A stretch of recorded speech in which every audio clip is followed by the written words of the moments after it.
अगर आपको लंबे इफ एल्स लैडर्स को नहीं यूज करना है तो आप स्विच केस को यूज कर सकते हो। Hi coders and my dear students, welcome back to my channel code with Vansh. इस वीडियो में हम लोग स्विच केस को कवर करेंगे। पिछले वीडियो से हम लोग if else ladders, jump statements और उन सबको देख रहे थे। इस वीडियो में हम लोग स्विच केस को डिटेल में कवर करेंगे। तो अगर आपने पिछले वीडियोस नहीं देखे हैं, मैं आपको डिस्क्रिप्शन और ऊपर आई बटन पे उनका लिंक दे दूंगा, आप वहां से जाके उन्हें चेकआउट कर सकते हो। तो विदाउट वेस्टिंग एनी टाइम हम लोग ये वीडियो को स्टार्ट कर लेते हैं। तो देखो, स्विच केस का मैं आपको ब्रीफ इंट्रोडक्शन दे देता हूँ।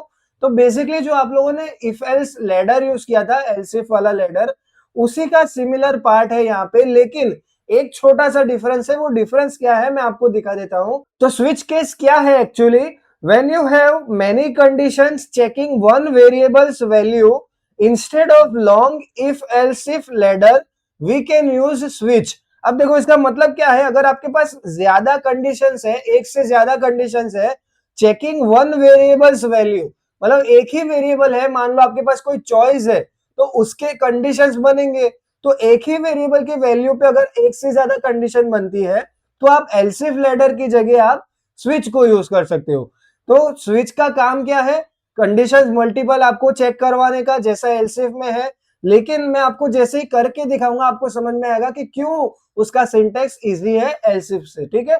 और देखो क्या है, it matches the case and executes the block. जैसे ही एल्स इफ में होता था कि इफ वाला जो भी पार्ट रन हो जाएगा, कंडीशन मैच हो जाएगी, उसका ब्लॉक ऑफ कोड रन कर देगा। तो यहाँ पे केसेस होंगे, केस जो भी आपका मैच करेगा वो ब्लॉक उसको एग्जीक्यूट कर देगा, ठीक है। तो कुछ ये था स्विच केस के बारे में। अब उसका सिंटेक्स हम लोग देख लेते हैं, जैसे हमने एल्स इफ का देखा हुआ था। तो सिंटेक्स कुछ इस तरह से है। आपको सबसे पहले स्विच कीवर्ड को यूज करना है। स्विच स्टेटमेंट को यूज करने के लिए स्विच कीवर्ड मैंने यूज किया, उसके अंदर आप अपना एक्सप्रेशन लिखोगे जो भी आपको करवाना है। फिर आपको कर्ली ब्रैकेट के अंदर लिखना है अपना कोड। अब कोड कैसे आप लिखोगे? सबसे पहले आएगा केस। केस भी एक कीवर्ड है, उसमें आप लिखोगे अपनी वैल्यू 1। जो भी आपका केस होगा पहला, वो लिखोगे आप, उसके अंदर उसका ब्लॉक ऑफ कोड आएगा। और उसके बाद आपको लिखना है ब्रेक स्टेटमेंट। अब देखो, ब्रेक स्टेटमेंट मैंने पिछले वीडियो में एकदम डिटेल में एक्सप्लेन किया था। अब वो वीडियो चेकआउट करके आ जाओ, तो आपको यहाँ पे इजीली समझ में आएगा। तो ब्रेक का बेसिक सा काम क्या है? अगर आपका मान लो केस राइट हो गया, तो ब्लॉक ऑफ कोड को प्रिंट कर देगा। और ब्रेक का मतलब वहां से आपका जो लूप है, जो भी आपका स्टेटमेंट चल रहा है, वो एग्जिट हो जाएगा, ठीक है। तो ब्रेक का सिंपल सा यही काम है। और मान लो अगर आपके पास एक से ज्यादा कंडीशन है, तो आप केस 1 बनाओगे, केस 2 बनाओगे, जितने भी आपके केस चाहिए आप वो बना सकते हो, ठीक है। और लास्ट में एक डिफॉल्ट केस आएगा कि अगर मान लो जैसे हम लोगों ने इफ एल्स एल्स इफ में किया था, कि अगर लास्ट वाला केस एल्स वाला अगर कुछ भी नहीं मैच होता है, तो एल्स पार्ट रन हो जाएगा। उसी तरह से यहाँ पे कुछ भी अगर सेटिस्फाई नहीं हो रहा है, तो डिफॉल्ट में जो कोड लिखा होगा वो रन हो जाएगा, ठीक है। तो कुछ इस तरह से स्विच का सिंटेक्स था। अब हम लोग क्या करेंगे, हम एक छोटा सा प्रोजेक्ट बनाएंगे जो कि कैलकुलेटर होता है। तो हम लोग स्विच केस की मदद से कैलकुलेटर बनाएंगे, जिससे क्या होगा, एडिशन, सब्ट्रैक्शन, मल्टीप्लिकेशन और डिवीजन। बस छोटा सा बेसिक सा हम लोग एक कैलकुलेटर बनाएंगे। उसमें होगा क्या, यूजर से हम लोग नंबर्स इनपुट करवाएंगे, चॉइस इनपुट करवाएंगे, और उसी के हिसाब से हम लोग आउटपुट देंगे, ठीक है। तो हम लोग सीधा वीएस कोड पे अब चल लेते हैं। मैं वीएस कोड पे हूं। अब मैं क्या करूंगा, आप सिर्फ फॉलो करते जाओ मेरे को। मैं जैसे जैसे कोड लिखूंगा, आप साइड बाय साइड उसको प्रैक्टिस कर सकते हो। तो हम लोग बेसिकली एक कैलकुलेटर बनाने वाले, जैसा मैंने आपको बोला था। तो उसके लिए मेरे को दो नंबर्स चाहिए होंगे। तो सबसे पहले मैं दो वेरिएबल क्रिएट कर लेता हूं, ए बी। और एक और मैं वेरिएबल बनाऊंगा चॉइस नाम से।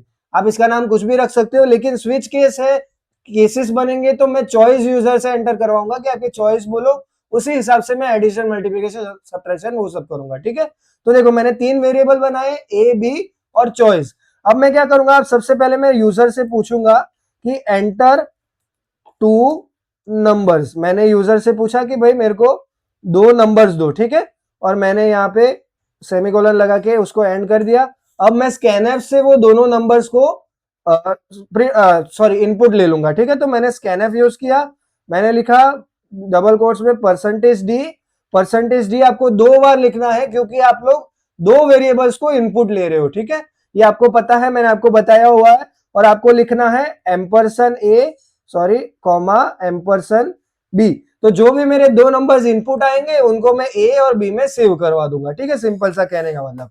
अब देखो उसके बाद मैं क्या करूंगा, मैं करूंगा printf, मैंने लिखा है। अब मैं यहाँ पे क्या मेरी चॉइसेस होंगी कि 1 दबाने पे क्या होगा, 2 दबाने पे क्या होगा, वो मैं यहाँ पे लिखूंगा। तो देखो 1 दबाने पे लेट सपोज मैंने लिख दिया एडिशन, ठीक है, 1 पे एडिशन हो जाएगा। फिर मैंने \n दे दिया नेक्स्ट लाइन के लिए। उसके बाद मैं दे दूंगा 2 के लिए, मान लो मैंने दे दिया सब्ट्रैक्शन। ये आप चॉइसेस अपने हिसाब से लिख सकते हो, मैं अपने हिसाब से यहाँ पे लिख रहा हूँ। फिर मैंने \n दे दिया। अब मैं दे रहा हूँ थर्ड चॉइस है जो कि है मल्टीप्लीकेशन, तो मैंने मल्टीप्लीकेशन लिख दिया यहाँ पे। अब मैं वापस से \n में बस इसीलिए दे रहा हूँ कि नेक्स्ट लाइन पे आ जाए, ठीक है।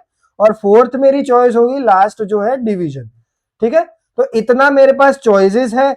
अब क्या होगा देखो, अब मैं यूजर से पूछूंगा कि अपनी चॉइस बताओ। ये मैंने उसको एक चॉइस का एक मेनू दे दिया। आप ऐसा समझो कि ये 4 चॉइस है, इसमें से कोई एक सिलेक्ट करो। तो मैं क्या करूंगा, मैं लिखूंगा printf, मैंने लिखा ब्रैकेट्स में एंटर अ चॉइस, ठीक है। मैं अब यूजर से बोलूंगा कि भाई अब तुम्हारी चॉइस मुझे दो, और scanf से मैं उसको चॉइस नाम का जो वेरिएबल है मेरा, उसमें मैं उसको इनपुट करवा दूंगा, ठीक है। तो देखो मैंने लिखा डबल कोट्स में %d कॉमा करके मैं लिखता हूं एम्परसन और मेरी चॉइस, ठीक है। तो चॉइस वाले जो वेरिएबल मैंने क्रिएट किया है उसमें मैं यूजर से उसकी चॉइस को सेव करवा दूंगा, ठीक है।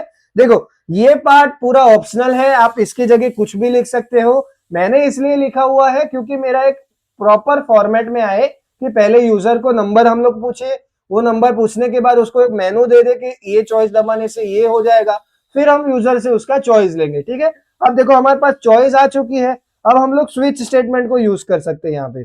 अब मैं स्विच को यूज करूंगा और मैं ब्रैकेट्स में लिखूंगा चॉइस, एक्सप्रेशन की जगह मैंने चॉइस लिख दिया, मैंने कर्ली ब्रैकेट ओपन किया। अब मैं मेरे केस बनाऊंगा, 4 केस यहाँ पे बनेंगे क्योंकि मैंने ऑलरेडी ऊपर लिख दिया है। तो देखो सबसे पहला केस हो जाएगा 1, तो अगर यूजर 1 दबाएगा तो क्या होगा, एडिशन हो जाएगा। तो मैं यहाँ पे लिखूंगा printf, मैंने लिखा ब्रैकेट्स में %d और कॉमा करके मैं लिख रहा हूं a+b, ठीक है। तो इससे क्या हो जाएगा, मेरा जो है एडिशन परफॉर्म हो जाएगा अगर यूजर चॉइस 1 लेता है तो, ठीक है। इसी तरह से मैं 4 चॉइस बनाऊंगा, तो मैं इसी को कॉपी कर लेता हूं इतने पार्ट को, और मैं नीचे यहाँ पे पेस्ट कर दूंगा। मैं यहाँ पे केस 1 की जगह केस 2 लिख देता हूं, और a+b की जगह मैं यहाँ पे दे देता हूँ a-b। और एक और चीज मैं यहाँ पे कर देता हूँ, मैं %d के आगे लिख देता हूँ एडिशन इज, मैंने लिख दिया %d, ठीक है। क्यों ये मैंने इसीलिए लिखा क्योंकि एक प्रॉपर फॉर्मेट में आया कि भाई एडिशन इज करके मेरा एडिशन लिखे मुझे, ठीक है।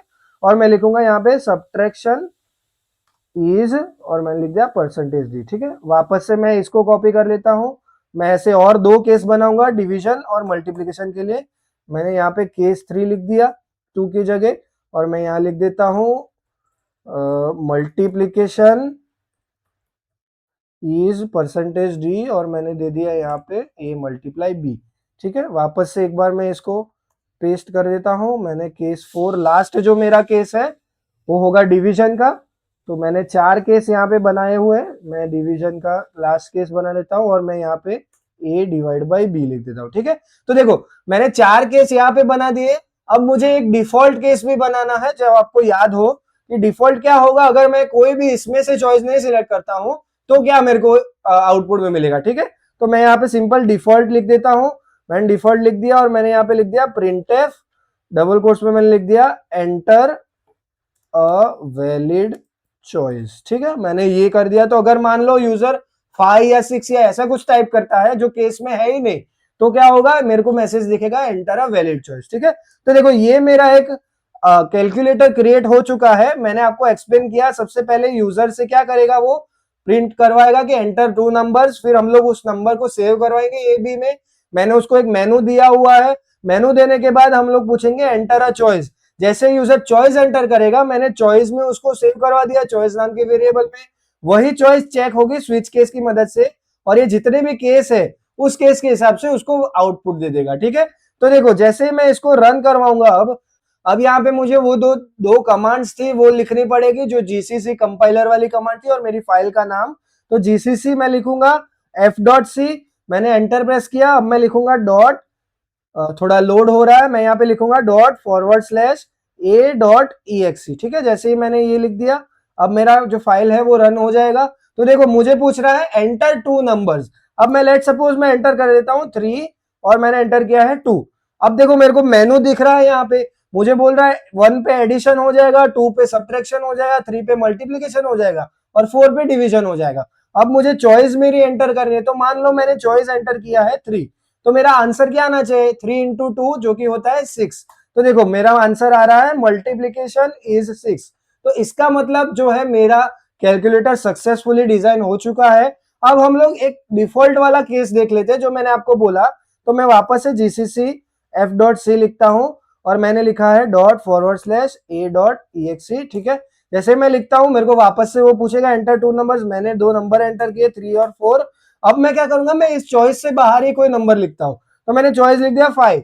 अब मेरे पास 4 ही चॉइस है, मैं चॉइस के बाहर लिखूंगा तो क्या होगा, जो डिफॉल्ट में कोड लिखा था कि एंटर अ वैलिड चॉइस वो रन हो जाएगा। तो देखो मेरे को यहाँ पे मिल रहा है एंटर अ वैलिड चॉइस, ठीक है। तो देखो कुछ इस तरह से हम लोगों ने बेसिक एक कैलकुलेटर क्रिएट किया है। ये प्रोजेक्ट को आप अपने रिज्यूम में भी ऐड कर सकते हो। आई होप अब आपको स्विच केस समझ में आ गया होगा। इसको आप लोग एक बार प्रैक्टिस करना तो आपको इजीली समझ में आ जाएगा। अगर आपको वीडियो अच्छा लगा हो आप एक लाइक कर सकते हो, शेयर कीजिए अपने दोस्तों के साथ और एक सब्सक्राइब भी जरूर कर सकते हो। तो मिलते हैं अगले वीडियो में, तब तक के लिए टेक केयर।